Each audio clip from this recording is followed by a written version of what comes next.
Job. Chapter 1.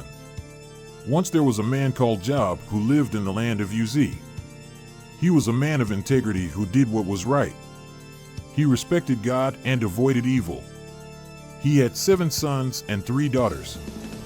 He owned 7,000 sheep, 3,000 camels, 500 teams of oxen, and 500 female donkeys, as well as many servants. He was more wealthy than anyone else in the East. Job's sons used to take turns holding feasts in their homes on their specific day, also inviting their sisters to come and eat and drink with them. When the days of feasting were over, Job would send for them and purify them by getting up early in the morning to offer a burnt offering for each of them. He was concerned, thinking to himself, maybe my children have sinned in some way and have unintentionally offended God. This is what Job always did. One day the angels came to present themselves to the Lord, and Satan came with them. The Lord asked Satan, "What have you been doing?" "Traveling around on earth, going here and there," Satan replied. "Have you paid attention to Job, my servant?" asked the Lord. "There is no one like him on earth, a man of integrity who does what is right, who respects God and avoids evil. Is it for nothing that Job respects God?" Satan answered, "You've placed a protective fence around him and his family, in fact around everything he has. You have blessed everything he does. His flocks and herds have increased so much they fill the whole land. But if you reach out and take everything he has, he will definitely curse you to your face." The Lord told Satan, "Very well, you have the power to do whatever you want to everything he has, but don't hurt him physically." Then Satan left the Lord's presence. The day came when while Job's sons and daughters were eating and drinking wine in their eldest brother's house, a messenger came to Job and told him, as the oxen were plowing and female donkeys were grazing nearby, the Sabaeans attacked and took them, killing the herdsmen. "Only I escaped to bring you this news." While he was still speaking, another messenger arrived and said, "The fire of God fell from heaven and set the sheep and shepherds on fire and burned them up. Only I escaped to bring you this news." While he was still speaking, another messenger arrived and said, 3 armed companies of Chaldeans attacked the camels and took them, killing the herdsmen. Only I escaped to bring you this news." While he was still speaking, another messenger arrived and said, "Your sons and daughters were eating and drinking wine in the house of their eldest brother." When all of a sudden a tremendous wind came in from the desert. It hit the house on all 4 sides so that it collapsed on them and they died. Only I escaped to bring you this news. Then Job stood up and tore his robe, then cut off his hair and fell to the ground in worship. "I was naked when I came out of my mother's womb, and I shall be naked when I leave," he said. "The Lord gave, and the Lord has taken away. May the Lord's name be honored." In all of this Job did not sin, nor blame God. Job. Chapter 2. One day the heavenly beings came to present themselves to the Lord, and Satan came with them to present himself to the Lord. The Lord asked Satan, "What have you been doing?" "Traveling around on earth, going here and there," Satan replied. "Have you noticed my servant Job?" asked the Lord. "There is no one like him on earth, a man of integrity who does what is right, who respects God and avoids evil. And he has kept his integrity, even though you wanted me to harm him for no reason." Skin for skin. Satan replied, "A man will give up everything to save his life. But reach out and hurt his bones and his flesh, and he will definitely curse you to your face." So the Lord said to Satan, "Very well, you have the power to do whatever you want to him, but don't kill him." Then Satan left the Lord's presence and inflicted Job with horrible skin sores from the bottom of his feet to the top of his head. Job picked up a piece of broken pottery to scratch himself as he sat in ashes. His wife said to him, "Are you still holding on to your integrity?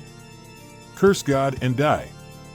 But he told her, "You're talking just like any foolish woman would. Should we receive only good from God and not evil?" Despite all this, Job said nothing sinful.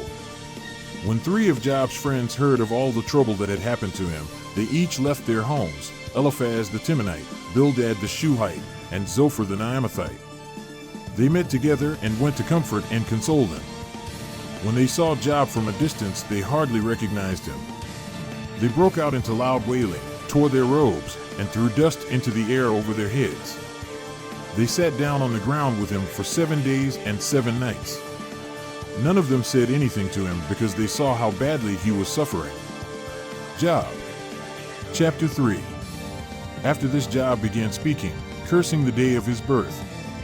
He said, "Wipe out the day I was born, and the night when it was announced that a boy had been conceived. Turn that day to darkness. God above should not remember it. Don't let light shine on it. Take it back, darkness and death shadow. A black cloud should overshadow it. It should be as terrifying as the darkness of an eclipse during the day. Blot out that night as if it never existed. Don't count it on the calendar. Don't let it have a day in any month. Let that night be childless, with no sounds of happiness heard. Those who place curses on certain days should curse it, those who have the power to raise Leviathan. Its early morning stars should stay dark. Looking for light, may none come, may it not see the glimmer of dawn. For it did not shut my mother's womb to prevent me from seeing trouble. Why wasn't I stillborn? Why didn't I die at birth? Why was there a lap for me to lie on, or breasts for me to suck? For now I would be lying down in peace. I would be sleeping and at rest, along with the kings of this world and their officials whose palaces now lie in ruins, or with noblemen who collected gold and filled their houses with silver. Why wasn't I a miscarriage, buried in secret, a baby who never saw the light? There in the grave the wicked give no more trouble, and those whose strength is gone have their rest. Their prisoners take it easy, they don't hear the commands of their oppressors. Both small and great are there, and slaves are freed from their masters. Why does God give life to those who are suffering, living bitterly miserable lives? Those who are waiting for death that does not come and who are looking for death more desperately than hunting for treasure. They're so incredibly happy when they reach the grave. Why is light given to someone who doesn't know where they're going, someone God has fenced in? My groans are the bread I eat, my raging tears are the water I drink. For all that I feared has happened to me, everything that I dreaded has come upon me. I have no peace, no quiet, no rest. All that comes is rage. Job. Chapter 4. Then Eliphaz the Temanite answered Job, "Could I say a word? I don't want to upset you, but who could keep quiet and not respond? You've certainly encouraged many people and supported those who are weak. Your advice has helped those who are stumbling not to fall, and you have strengthened those whose knees are weak. But now you're the one suffering and you're upset. Wasn't it your reverence for God that gave you confidence and your integrity that gave you hope? Think about it. Since when did the innocent die? Since when were good people destroyed? From what I've seen, it's those who plant evil and sow trouble who reap the same. A breath from God destroys them, a blast of his anger wipes them out. Lions may roar and growl, but their teeth still break. Even a lion dies from lack of food, and the lioness cubs are scattered. A word quietly crept up on me, a whisper reached my ear.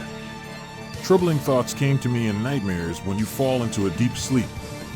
I became terrified and trembled, all my bones were shaking. Then a breath brushed my face and gave me goose pimples. Something stopped, but I couldn't see its face. My eyes could only make out a shape. It was totally quiet, and then I heard a voice. Can anyone be right before God? Can anyone be pure before their Maker? If he doesn't even trust his servants, and he says his angels make mistakes, how much more does this apply to those who live in these houses made of clay, whose foundations are based on dust, who fall apart like clothing to a moth? Alive in the morning, they are dead by evening. They die unnoticed. They are like tent ropes that are pulled up, and they collapse in death. They die without wisdom. Job. Chapter 5. Call if you want, but who is going to answer you? Which angel are you going to turn to? Surely anger slays the fool and jealousy kills the simple. I have seen a fool growing strong, but I immediately cursed his house. His sons are never safe. They are crushed in court with no one to defend them. The hungry eat everything he has harvested, taking even that protected by a thorn hedge, while others look to steal his wealth. For evil doesn't come from the dust, neither does trouble grow from the earth. But human beings are born for trouble just as certainly as sparks from a fire fly upwards. If it were me, I would go to God and put my case before Him. He is the one who does amazing, incredible things, miracles that can't be counted. He gives rain to the earth and sends water to the fields. He exalts the humble and rescues those who mourn. He frustrates the plans of the cunning so that they are unsuccessful. He traps the wise in their own clever thinking, and the schemes of twisted people are cut short. In the daytime they are in the dark, and they stumble around at noon like it's night. But God is the one who saves from their cutting remarks, and the poor from the actions of the powerful. As a result, those who are helpless have hope, and the wicked have to shut their mouths. See how happy is the person God corrects, so don't despise the Almighty's discipline. For He causes pain, but He provides relief. He wounds, but His hands heal. He will save you from many disasters. A multitude of evils will not affect you. In times of famine He will rescue you from death, and in times of war He will save you from the power of the sword. You will be protected from sharp-tongued slander, and when violence comes you will not be afraid. You will laugh at violence and famine. You won't be afraid of wild animals. For you will be at peace with the stones of the field, and the wild animals will be at peace with you. You will be certain that your home is safe, for you will go to where you live and find nothing missing. You will also be sure that you will have many children. Your descendants will be like the grass of the earth. You will live to a ripe old age like a sheaf of grain when it is harvested. Look, we've examined it, and it's true. Listen to what I'm saying and apply it to yourself.